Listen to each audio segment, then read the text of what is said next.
মানুষ এবার আর দল বদলুদের ভোট দেবে না। এখানে সাচ্চা শিরদাঁড়া সোজা বাম কংগ্রেস প্রার্থী মোহিত সেনগুপ্তকেই ভোট দেবে। উত্তর দিনাজপুর জেলার রায়গঞ্জ বিধানসভা উপনির্বাচনে প্রচারের ফাঁকে এই কথাই বললেন বাম কংগ্রেস জোট প্রার্থী মোহিত সেনগুপ্ত। তিনি বলছেন, আওয়াজ উঠেছে রায়গঞ্জে আর দল বদলুদের ভোট নয়। বিধানসভা কেন্দ্রে একটাই আওয়াজ উঠেছে, আর দল বদলুদের ভোট নয়, শিরদাঁড়া সোজা বাম কংগ্রেস জোট প্রার্থী মোহিত সেনগুপ্তকেই ভোট দেবেন। এই আওয়াজ রায়গঞ্জ বিধানসভা কেন্দ্রে উঠেছে। জেতার ব্যাপারে আমি 100-তে 100% আশাবাদী, কাউকেই আমি ফ্যাক্টর মনে করছি না। তিনি বলেন, যেভাবে রায়গঞ্জের মানুষ আমার ডাকে সাড়া দিয়ে এগিয়ে আসছে তাতে আমি অভিভূত। বাম কংগ্রেস জোট প্রার্থী হিসেবে আমি দারুণ সাড়া পাচ্ছি সাধারণ মানুষের। শোনাই কি বলছেন মোহিত সেনগুপ্ত, বাম কংগ্রেসের জোট প্রার্থী। শুনুন। দারুণ দেখছি না, এত সারা লোকে উৎসুকে এগিয়ে আসছে। বাম কংগ্রেস জোট প্রার্থী হিসাবে আমি দারুণ সারা পাচ্ছি। এই দোকানে মানুষ চাচ্ছে না দল বদলুদের আর ভোট দেবে না। জানে সাচ্চা শিরদাঁড়া সোজা বাম কংগ্রেস প্রার্থী মোহিত সেনগুপ্ত থেকে ভোট দেবে। মানুষ এই কথাই বলছে। আওয়াজ উঠছে দল বদলুদের ভোট না। আমার বিধানসভা কেন্দ্রে আওয়াজ উঠছে একটাই, দল বদলুদের ভোট নয়, শিরদাঁড়া সোজা বাম কংগ্রেস জোট প্রার্থী মোহিত সেনগুপ্ত থেকে ভোট দেবে। এই আওয়াজ আমার বিধানসভা কেন্দ্রে উঠেছে। 100% আমি কাউকে কিছু মনে করছি না। প্রসঙ্গত বলি, এবার রায়গঞ্জ বিধানসভা উপনির্বাচনে তৃণমূল প্রার্থী করেছে লোকসভা ভোটের পরাজিত প্রার্থী কৃষ্ণ কল্যাণীকেই। ভোটের প্রচারে বেরিয়ে বিরোধী শিবিরকে কড়া ভাষায় আক্রমণ করছেন তিনি। কেন রায়গঞ্জের মানুষ তাকেই ভোট দেবেন তা নিয়ে প্রকাশ্যেই সংবাদ মাধ্যমে বিবৃতি দিয়েছেন তিনি। একই সঙ্গে সব রকম পরিষেবা দেওয়া সত্ত্বেও ভোটের সময় কেন রায়গঞ্জের মানুষ তৃণমূলকে ভোট দিচ্ছেন না তা নিয়েও বিস্ময় প্রকাশ করেন। তবে লোকসভা এবং বিধানসভা ভোটের প্রেক্ষিত আলাদা। কি বলছেন কৃষ্ণ কল্যাণী, শোনাবো।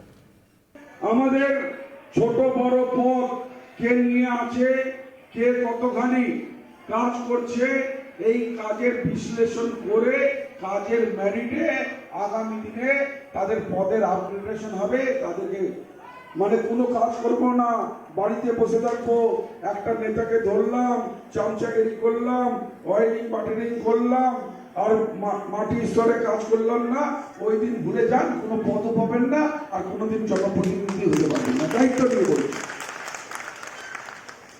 দল বড় হোক ছোট হোক কিন্তু কর্মঠ হওয়া উচিত। ছোট দল নিয়েও জেতা যায়, কিন্তু বড় দল নিয়ে আজকে দল হাঁটতেছে, সামনেওয়ালা হাসতেছে, লজ্জা করে না? নিজের আপনারা কর্মী, দল হাঁটতেছে, আবার কেউ কেউ মাঝে মধ্যে বলে দলটার নাম তৃণমূল। আরে লজ্জা করেন, এই দলই আপনাদেরকে আপনাদের পরিচিতি দিচ্ছে, নাহলে আপনারা বাড়িতে রান্নাবাড়ি করতেন, তার বাইরে বেরোতেন না।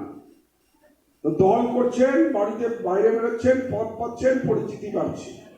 তো আগামী দিনে এটাই আমি বলবো, দলের উপর আস্থা রেখে, বিশ্বাস রেখে আর নিজের ডেডিকেশনটা দলের প্রতি আপনারা নিয়োজিত করবেন। যদি আপনাদেরকে রাজনৈতিক কেরিয়ার যদি বিল্ড আপ করতে হয়, যদি রাজনৈতিককে আপনাদেরকে নিজেকে প্রতিষ্ঠিত করতে হয়, তাহলে কিন্তু আপনাদেরকে কাজ করতে হবে। আজকে এখনো আমি বলছি, যদি আপনারা দলকে ভালোবাসেন, আপনাদেরকে এখন নামতে হবে। এখন আমাদের ছোট বড় পথ কে নিয়ে আছে, কে কতখানি কাজ করছে। আমাদের প্রতিনিধি তন্ময় চক্রবর্তী কি প্রতিবেদন তুলে ধরেছেন, শোনাবো। ভোট যত এগিয়ে আসছে, রায়গঞ্জ বিধানসভা উপনির্বাচনের প্রচার ততই জমজমাট হচ্ছে। এক এক রাজনৈতিক দলের প্রার্থী এক এক রকমভাবে প্রচার করছে আর মন্তব্য করছে সাধারণের সামনে এক এক রকমভাবে। হ্যাঁ, উত্তর দিনাজপুর জেলার রায়গঞ্জ বিধানসভা আসনে এমনটাই চিত্র দেখা যাচ্ছে প্রচারে। আমরা দেখলাম যে রায়গঞ্জে যিনি এবার বাম কংগ্রেস জোট প্রার্থী হয়েছেন মোহিত সেনগুপ্ত, তিনি বিভিন্ন জায়গায় যাচ্ছেন সাধারণ মানুষের সাথে। এই ভোটে যে প্রচার তিনি করছেন একটু আলাদা রকমভাবে। তার বক্তব্যে একটি কথাই ফুটে উঠছে, সেটা হলো যে রায়গঞ্জের মানুষ এবার আর দল বদলুদের জেতাবে না, এবার জেতাবে যারা শিরদাঁড়া সোজা করে রয়েছে, যারা দল বদলু নয়, সেই মানুষদেরকে। আর সেই মানুষ হিসাবেই আমি অর্থাৎ মোহিত সেনগুপ্ত ও রায়গঞ্জ বিধানসভা উপনির্বাচনে এবার বাম কংগ্রেস জোট প্রার্থী হিসেবে জয়ী হবে, এমনটাই কথা বলতে শোনা যাচ্ছে যে রায়গঞ্জ বিধানসভা আসনে যে মোহিত সেনগুপ্ত অর্থাৎ বাম কংগ্রেস জোট প্রার্থী তাকে জেতানোর জন্য তিনি বিভিন্ন জায়গায় এইভাবেই কিন্তু প্রচার করছে। উল্লেখ থাকে যে রায়গঞ্জে একটা সময় যে কংগ্রেস যে রাজ করত, অর্থাৎ কংগ্রেসের গড় বলে পরিচিত ছিল। যেই সময় প্রিয়রঞ্জন দাসমুন্সী যে প্রদেশ কংগ্রেসের যখন সভাপতি ছিলেন বা কেন্দ্রীয় তথ্য সম্প্রচার মন্ত্রী ছিলেন, সেই সময় উত্তর দিনাজপুর জেলাকে বলা হতো কংগ্রেসের একটি গড়। আর সেই সময় রায়গঞ্জ বিধানসভা আসন থেকে কিন্তু